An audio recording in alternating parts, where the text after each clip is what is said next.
Oh my God, poor Abby. Whatever, you didn't know her. So? Why can't I be sympathetic?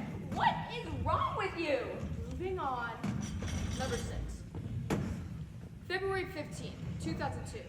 Tony visits his girlfriend Shelley to celebrate their 6-month anniversary. Or so she thinks. So I got you something. I know it's only been a few months, but... Aw, cute. Oh, I'm glad you like it. What's this? If I press it, can you say something? Yes, but don't press it now, Why? because it's one of those where you can record a special message on it. I don't want you to listen to it until after I'm gone. Oh, that's silly. I want to hear it. No, please don't. Hi, Shelly. I want to be your friend. Aw. And you're going to need one because Tony no longer wants to be in a relationship with you. Sorry, Shelly, but you'll always have me. See why I wanted you to wait? You never listen, and there's a big reason why.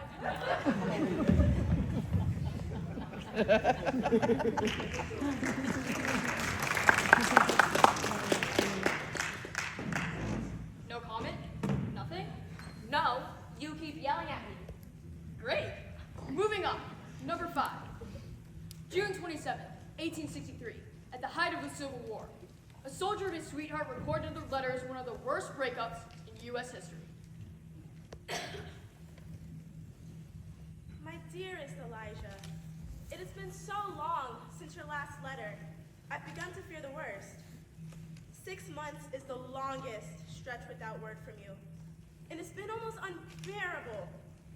I know your time is occupied with fighting, and by that you suffer from absences of the mind when you're overwhelmed. I needn't remind you of the cow fencing incident of 1860. But just know I wait here alone, longing for a day when I can once again clasp your hand in mine and stare at the sunset over Esau's Gulch with you by my side.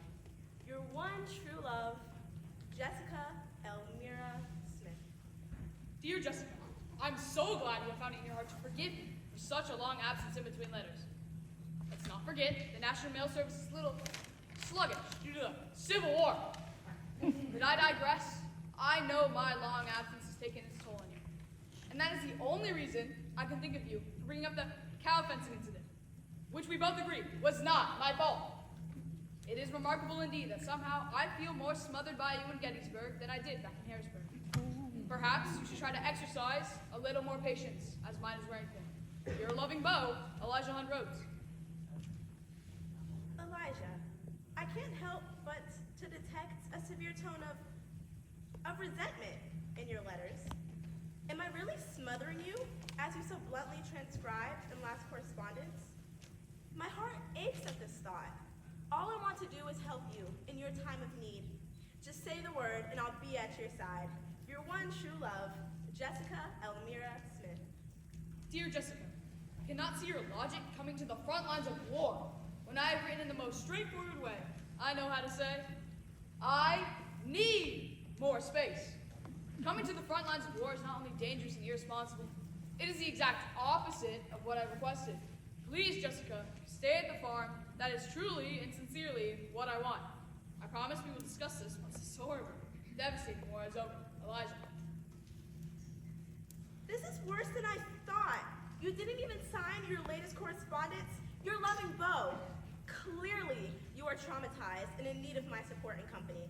I cannot leave until the frost breaks, but as soon as it does, I will make my way to Gettysburg. Our relationship is in as much needed repair as the Union, and I will do everything I can to fix it. Your one true love, Jessica Elmira Smith. Dear Jessica, it is with a heavy heart that I regret to inform you that your beau, on July 14th, 1863, passed away in the siege of Knoxville. It is said he fought bravely, and with his last breath proclaimed, I wish I could have seen her, my dearest Jessica. I wish I could have seen her one last time, but alas. Now it is too late. Whatever you do, Jessica, do not come to the front lines. Move on with your life. Find a nice man who is devoted to you, and don't smother him like you did me. He was a brave man, and I'm sorry for your loss. Your president, Abraham Lincoln.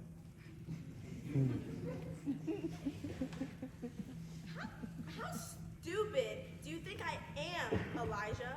First of all, presidential letters are not handwritten. They're typed. And second, I'm pretty sure Mr. Lincoln has the ability to write at above a 4th grade level. And finally, you misspelled Abraham Lincoln. I'm pretty sure the President of the United States knows how to spell his own name. Is this your way of breaking up with me? Is this what you're honestly and sincerely doing? During a war? And by pretending to be the president? This is a new and unforgivable low, Elijah. Jessica Elmira Smith. I go to Jessica. I always handwrite my letters with wrong tilters. And fun fact, my last name is actually spelled. I tore up your last letter, you imbecile. I'm done. I'm moving back home to New Jersey. My mother was right. Once a rose, always a rose. I have wasted my youth on you. Jessica Elmira Smith. Dear Jessica, well, at least you're finally giving me some space. For a while there, I wasn't even sure you knew to read. P.S. I know there's a war going on. I fight in it every day. You're no longer Bo. Thank God, Elijah Hunt Rhodes. Dearest Elijah, you are an ignoramus and you have the emotional capacity of an infant. Don't write to me anymore. Jessica Elmira Smith. I'm an ignoramus. Those are some big words coming from the biggest idiot of all time. Idiot! Elijah. I loathe you with every fiber of my being. Jessica Elmira Smith. Yikes. I never thought of anyone fighting in the Civil War. As being a flawed, three-dimensional person, I know. Isn't history amazing? Even Civil War soldiers can be jerks. Moving on. Number 4. April 16th, 2001. Veronica and Buddy go over to their friend's house for a game night. Bro? Rock? Sweat? Rock sweat? Rock pool? Rock weather? Rock storm? No wait, rock me like a hurricane! Boom! Got it! Wow, Amanda, great job. That one was tough. Alright, Veronica, you're up. Okay, and go. Okay, 6 words. First word, small word. Me, I. Okay, second word, small word. Yeah, I. Okay, third word, snap, crack, break, breaker, breaking. I'm breaking back. No, breaker. I'm breaking. Okay, fourth word, ceiling, up. I'm breaking up. Okay, fifth word, is, are, can. Okay, go to the last word. Sixth word. Okay, point. Sounds like you. I'm breaking up blank you. Wait. Oh, buddy, you gotta say the whole thing. I'm breaking up with you. Babe, you got it. Yes! In your face! And that is a true statement. I totally am. So guys, thanks for having us. Buddy, I put your things in storage. Whew, we should totally do this again next week without Buddy. Obviously. Woo, shreds. Wait, what?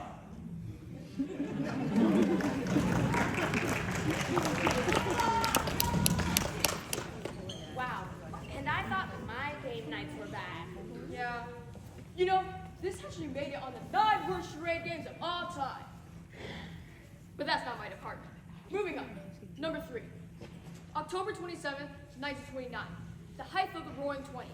The champagne was flowing, the music was hopping, and Chesterfield Blumenfield took Mandy Flapper's Mill out in the town to celebrate their 1-year anniversary.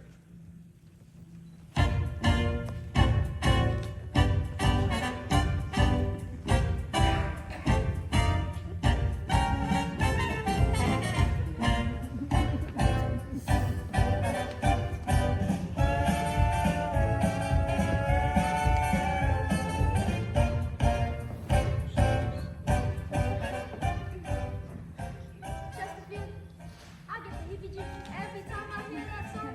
It's all sixes in the dust. You slay me, Mandy Flapper's Mill.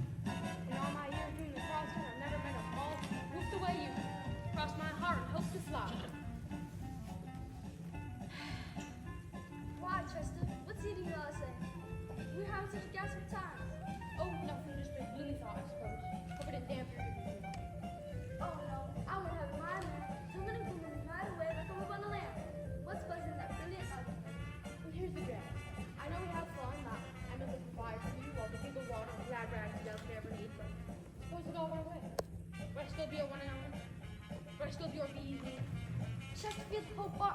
Well, how could you even ask me such a ludicrous question?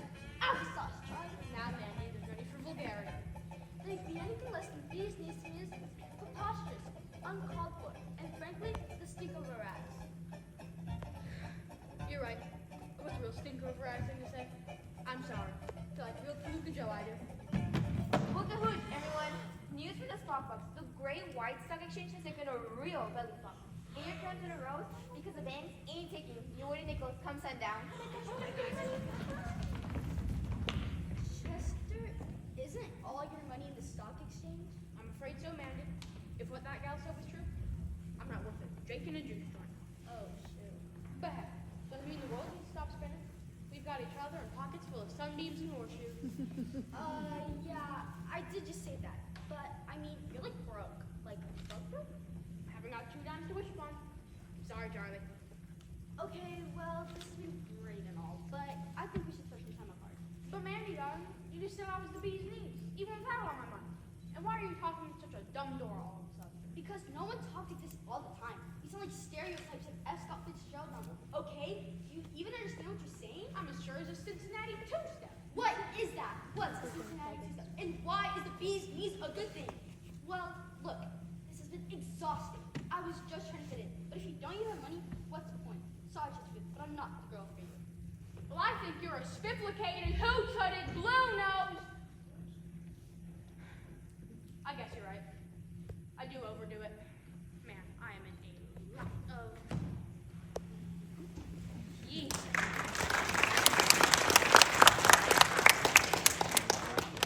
I mean, I agree with Mandy. They do sound ridiculous, but how harsh? What happened to her? She went from rich guy to rich guy, changed her name, and eventually made it as a big movie star. Oh, really? Which one? It was in the 1930s. You wouldn't have heard of her. How do you know? Just because I'm a teenager, I happen to love old movies. Sonia Heaney, big actress in 1935. Heard of her? No, but that doesn't I think it does. Moving on. Number 2. 2005, Jacksonville, Mississippi, 11:02 p.m. Tyler Abney takes Julie Tunstall out on a romantic walk after an expensive and extravagant dinner. That was an amazing dinner. Oh, good. You liked it? Oh, I did. Everything about tonight was just perfect. The dinner, the dancing, and now this walk. I'm glad you thought so. I wanted everything about this night to be perfect. It is. It really is.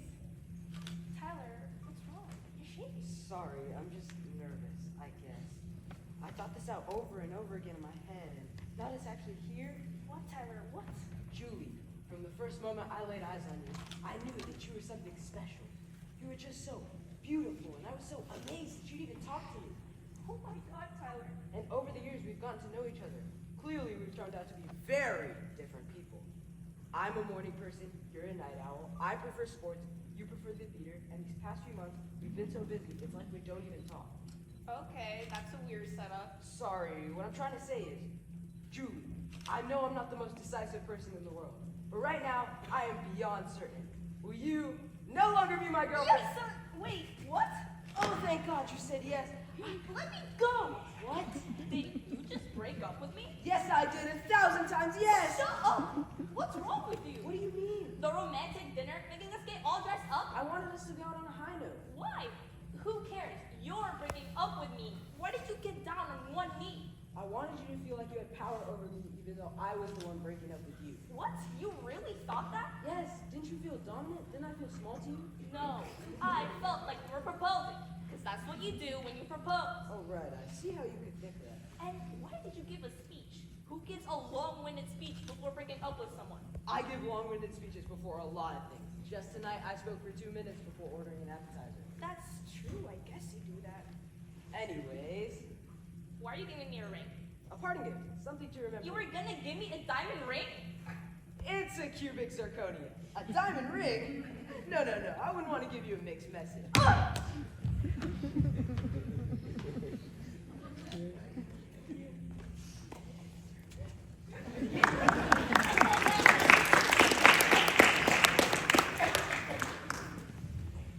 Well, look, you were right.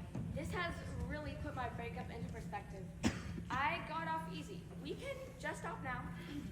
Why Katie? You scared? Worried you might see a breakup so unbelievably horrible that it'll crush your soul and make you never want to date again? Well, this has just been a lot, and I just feel like I don't need to see anymore. No can do, Katie. There's no such thing as a countdown that ends at 2. No such thing.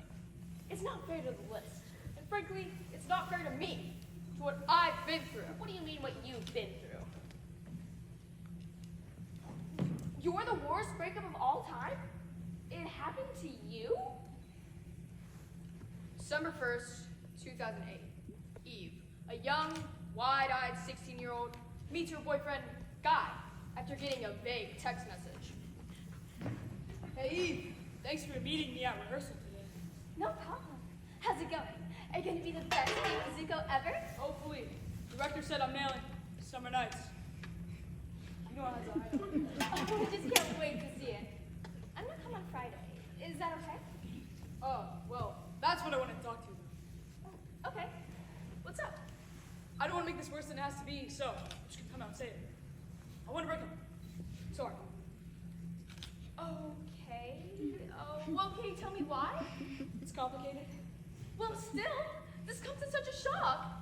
I feel like I can't just leave and never see you again and not know why. There's a lot of reasons. I want to know. I really do. Okay. Well, you're possessive and controlling. I hate the way you organize my background. Okay, I can see how that'd be You're annoying. rude at parties, around my family. You don't have a lot of social grace or common sense. Okay, well, I think that's You have a debatable. bad taste in movies, books, art, and music. And there's so many little, shallow, cosmetic things that just fuck the heck out of you. Like your button nose is weird, your hair is too long, and your hands look like crab claws. Okay, I think I...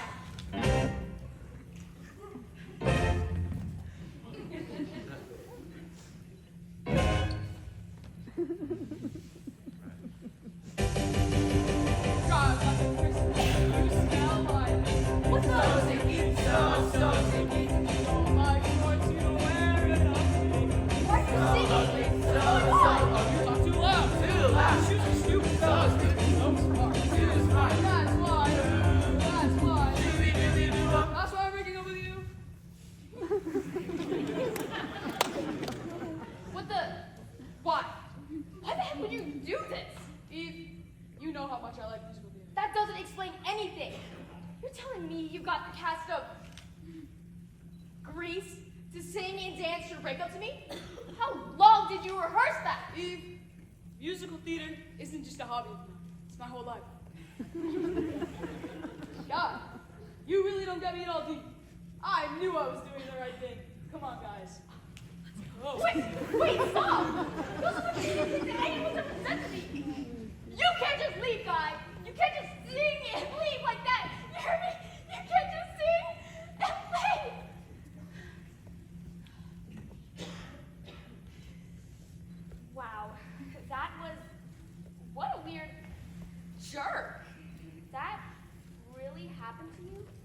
I was so shattered and heartbroken that I never dated again. I dropped out of college. Who knows what I would have done if relationships were better tomorrow had it hired me. Well, look, you are right. That was awful. That was humiliating and over the top. And I really have nothing to complain about. Good, good. Well then, my work here is done. But wait, Eve, are you going to be okay? I mean, I'm glad you got a job out of your breakup, but how do you recover from something like that? You don't, Katie. You just hope that your horrible experience can make other people feel better. That's all I have now. But you can find someone, I'm sure. You can't come back from that, Katie. Getting musically broken up with, that's it. That's the worst thing that ever happened to you. This is me now. This is who I am. But look, it's not too late for you. See that boy? Charlie from 5th period English. Put your breakup behind you and go talk to him. Don't let one bad breakup ruin your life. Don't work for a relationship for a better tomorrow. Like I did. Go. On dates again. Go. But wait, Eve, it's not too late for... Oh, no, I was just, had a right? Sophomore year? Yeah, Katie.